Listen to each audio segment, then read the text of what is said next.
Hey guys, how are you? Welcome to my Catching Fire Hunger Games movie review. I have to say I was greatly anticipating this movie. For those of you who have watched my previous Hunger Games reviews, you know that this is my favorite installment of the Hunger Games series, although each installment is incredibly vital to the story, so you can't do without any of them. I saw it on Friday when it was first released, and then I saw it again on Saturday, and I purposefully did not review the book before watching the movie on Friday because I wanted to go and see it with a fresh eye and just appreciate the movie for itself. For the second time I saw it, I had reviewed the book a bit, so I watched it with a little bit of a more analytic eye, and I have to admit I enjoyed the movie both times. It does not replace the book in any way, however, it does what a film adaptation is supposed to do, and it adds to the experience of the story. And for those of you who are not familiar with the first installment of the Hunger Games series, I suggest you go read the first book, watch the first movie, pick one, pick both,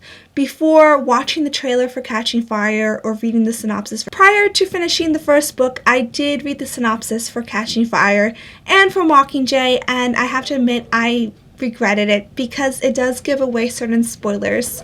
So don't mind the wind howling outside. And if you'd like to see my review for the Hunger Games book or movie, I'll put links in the down bar. If you have watched the first movie and were kind of worried about the shaking cam, I know a lot of people didn't like that. This movie does not have that. A different director put this movie together, although I do think that the first movie was not badly put. It was a good movie, but this movie, I think that most people would agree, was better, flowed better, the scenes were better constructed, the CGI was better. They probably have a bigger budget. That probably came into play with the CGI. It was a pretty neat visual experience. A lot of the dialogue was verbatim from the book, which I also appreciated, especially some of the scenes with Finnick. I mean, of course, the whole movie is not verbatim from the book, but it did capture pretty well the essence of the whole story. For those of you who are familiar with the first installment, who have watched the movie or read the books or done both, this story, Catching Fire,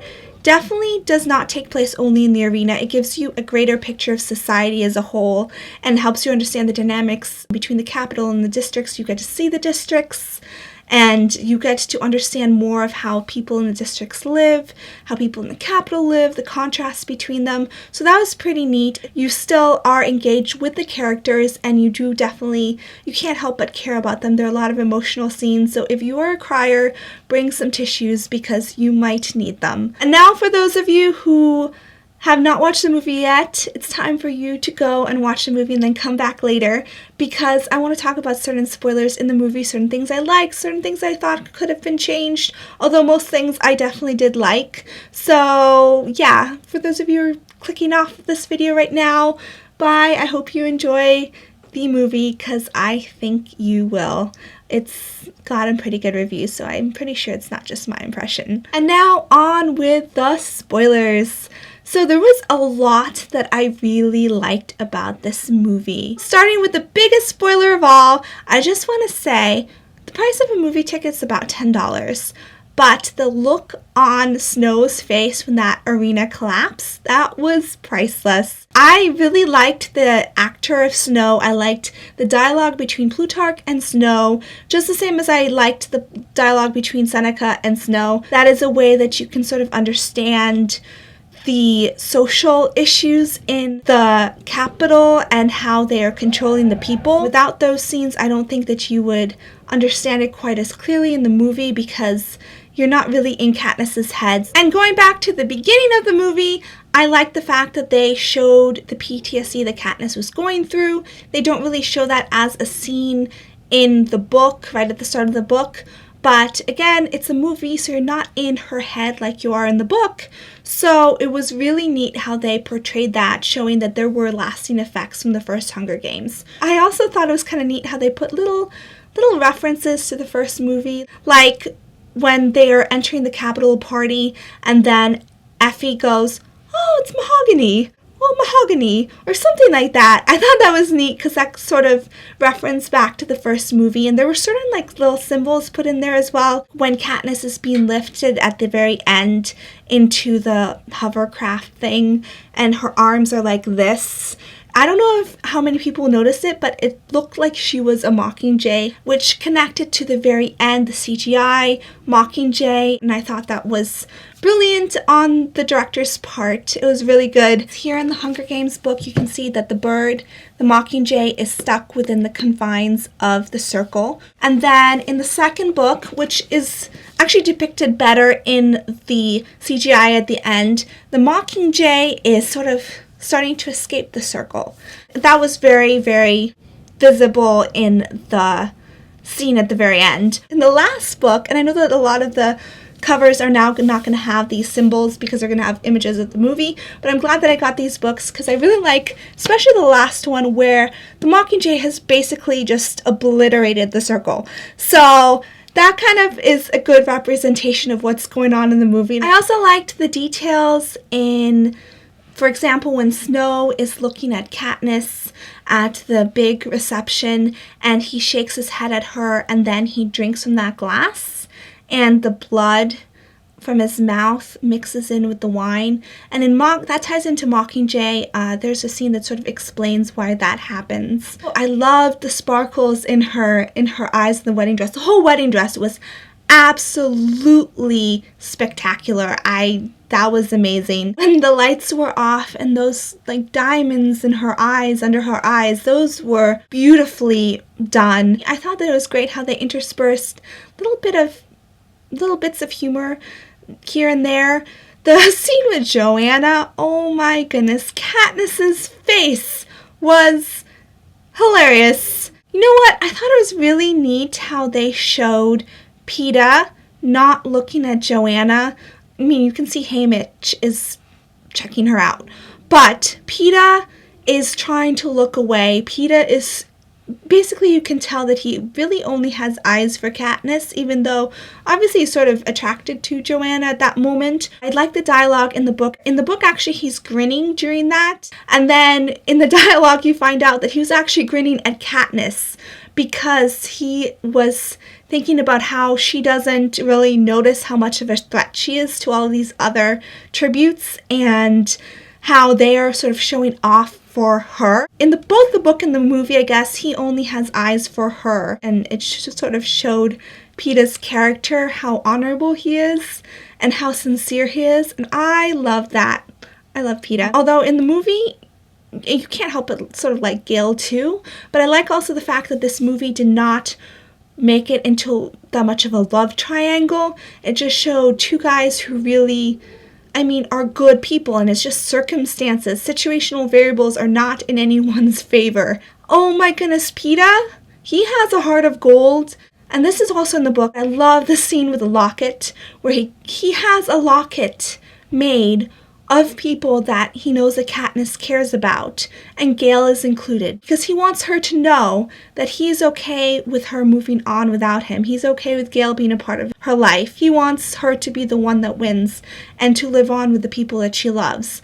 And yeah, I really liked that part of the story. I liked the part with Snow's granddaughter's braid and how that little girl's innocence just shone through, and how, it kind of makes you scared that someone can be so nice to his own granddaughter, but then of other people he can be so cruel. That sort of gives you the chills. But I love that little girl, how she was saying, oh yeah, all the kids at school, they are all wearing their hair like this. Snow is looking at her with fear in his eyes because he knows what that means. I liked how Effie got to say goodbye to Katniss and Peeta in the movie. In the book, Effie doesn't get a chance to. They tell Haymitch to say goodbye to her. This is both true in the book and in the movie. Effie, in the second Hunger Games, she isn't idealizing the Capitol as much. She's understanding the cruelty and the unfairness of it all. And it sort of took her the previous Hunger Games and this whole experience to really understand that. After the battle demonstration, when you get to see Rue encircled in flowers that Peeta had painted, and then Katniss hangs Seneca Crane. That's just a neat scene overall. And in the book, Katniss is not exactly inspired by what Peeta did because she didn't know what Peeta had done, and she finds out afterwards that Peeta had painted Rue, and then she had on her own hung Seneca Crane. Everyone thought that they had collaborated when in fact, in the book, they had both done their little acts of defiance separately, and they didn't know about each other's acts of defiance until afterwards. I actually really liked the dialogue afterwards with Haymitch and Effie and everyone sort of being surprised. I sort of wish that dialogue had been in the movie, but overall it was well done. They would have had to add an extra scene and made the movie possibly a little bit longer, cut something else out. I thought it was interesting how you could really see Caesar when he talks about the serious things and then he starts laughing, and he was sort of doing the same thing that Snow had been talking about, putting serious topics that need to be acted on and then sandwiching them in between superficial ones so that people are aware of the serious issues that are going on but then are so distracted that they don't act on them. And Mags, Finnick, and Cinna are characters that you learn to love in this movie. In this story, you learn to love them. And Mags, I knew it was coming and it just broke my heart because I loved Mags. The actor Finnick did a wonderful job portraying the pain in his eyes when Mags died and how he's trying not to care, but honestly, he really does. He's this person that has been maltreated and put through so much, and he's built a shield, but he's not heartless. He says, well, if the other people from the other districts die off, then that's one less person that they have to deal with.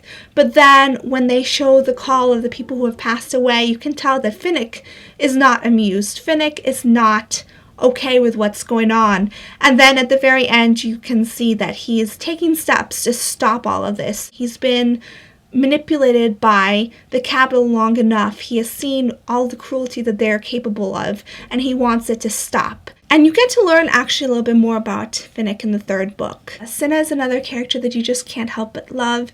And I knew that that was coming, that scene was coming, and I was like, oh, because I did not want that to happen. I really liked how they showed Cinna with the wedding dress, how he was so serious, even though she looked so beautiful, and I don't think that she really comprehended what was going to happen. What Cinna had prepared in the dress was going to directly defy Snow, and no one directly defies Snow without drastic consequences, and Cinna was aware of that. In the book, Cinna says, "Don't worry, I always channel my emotions into my work. That way I only hurt myself." And that shows that he understood what was coming for him. He obviously did not, I don't think, expect it to come at that moment, in the moment that would impact Katniss the most, but he definitely knew that it was coming. He was in some ways the bravest of all because he didn't run. He didn't, like, Plutarch ran away, which was kind of funny because Snow's like, Plutarch, Heavensby, and he's gone. Cinna did this knowing that he wasn't going anywhere. He stayed and experienced the consequences of his act of defiance, and yet he did it anyway. And I do sort of wish that they had added in some of the experiences from the previous Hunger Games. Haymitch's experience in the Quell, and then also Annie. Annie apparently went mad because a boy from her district was beheaded in front of her. She won, but she wasn't an aggressive one. She basically won by hiding. I don't know, maybe they'll add that in Mockingjay. The one thing that I sort of wish was different was that I wish that we had more of a connection to District 12 and more of a realization of how surprising District 13 being in existence was, because you didn't really get the feel in the movie how sure everyone was that District 13 didn't exist. I think more importantly, I wish that we had had more ties to District 12. So there's Greasy Side, there's Madge, there's the Avox girl, who's actually not technically in District 12, but there's Darius. There are all these other people's lives, which I guess might have been too confusing for the movie, so I understand why they didn't put them in. And this was partially, I think, a decision that was made in the first movie and was continued on into the second movie. But I do wish that we had more of a tie to District 12, so then when you understood that it had been destroyed, you had people that you were mourning, but then I guess it might have been a little bit tough to end the story that way, so you can get that experience from the book. Yeah, both the book and the movie are pretty emotional, and the movie overall did do a good job, and it captured the important moments, and it highlighted the essence of the story, which I think is the most important thing. I really liked the ending, how it concluded, because it was pretty hard, I think, to show the cliffhanger effectively without infuriating viewers, making them really want more immediately. So it ended in a way that was satisfying to this installment of Hunger Games, but it made you want to watch the next one. So guys, I'm editing the video and I can't believe that the part where I talk about my 2 favorite scenes got deleted, so I'm going to say it really fast. My first favorite scene was the part where Peeta and Katniss are speaking to District 11. That whole scene was so powerful, that old man doing that sign, that was inspiring. Such a simple act of not conforming to the evil around us can make such a difference and scare those in authority. My second favorite scene, sort of going on that, is when all of the tributes of the districts hold hands, and it is amazing how just them showing unity is so frightening to President Snow, and he even admits it, that his power over the people is weak, that people are so much stronger than he is, and that applies, I think, to all the bullies in our lives, whether it be a person or an idea or an overall authority or a social trend. And those 2 scenes and essentially this whole story remind that when you have hope and when you can imagine a better future, that is when you can reach it. If you can't imagine it, you can't reach it. Hope and unity are some of the strongest weapons, and we can achieve things that we never even thought possible. We're the ones who create our society. Society is formed by the people. What are your thoughts on this movie? I liked it. I give it 2 thumbs up, 5 stars. Overall, I think it was a good movie. And you can check out my Mockingjay book review if you decide to read the book after watching this movie, or other Hunger Games reviews in the down bar. I'll put the links in the down bar. So let me know what you guys think, and I hope you're all having a wonderful day. Bye!